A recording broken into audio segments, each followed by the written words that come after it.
চিরনিদ্রায় শায়িত হলেন আওয়ামী লীগের সাধারণ সম্পাদক সড়ক ও সেতুমন্ত্রী ওবায়দুল কাদের। অবশেষে ভারতের কলকাতার অ্যাপোলো হাসপাতালে আইসিইউতে মারা গেলেন আওয়ামী লীগের সাধারণ সম্পাদক ওবায়দুল কাদের।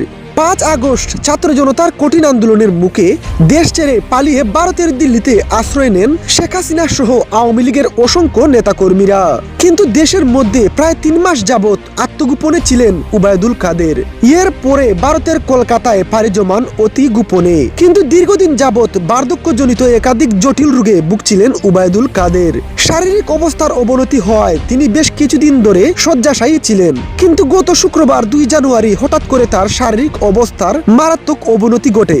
তাকে দ্রুত কলকাতার অ্যাপোলো হাসপাতালে নিয়ে যাওয়া হলে হাসপাতালে ভর্তির পরপরই চিকিৎসকরা তার অবস্থাকে গুরুতর বিবেচনা করে আইসিইউতে রেখে ভেন্টিলেশনে চিকিৎসা দেওয়া হয়। কিন্তু শেষ রক্ষা আর হয়নি তার। অবশেষে মৃত্যুর কাছে হার মানলেন তিনি। যদিও পরিবার থেকে তার মৃত্যুর খবর শোনা যায়নি, তবে সম্প্রতি একটি ফটো কার্ড ফেসবুকে ছড়িয়েছে। কলকাতার অ্যাপোলো হাসপাতালে মারা গেছেন ওবায়দুল কাদের। কিন্তু এটা ঠিক, তিনি আইসিইউতে জীবন মৃত্যুর সন্ধিক্ষণে আছেন। যখন তখন খারাপ খবর আসতে পারে তার। এই দেশেতে জনম আমার, যেন এই দেশেতে মরি।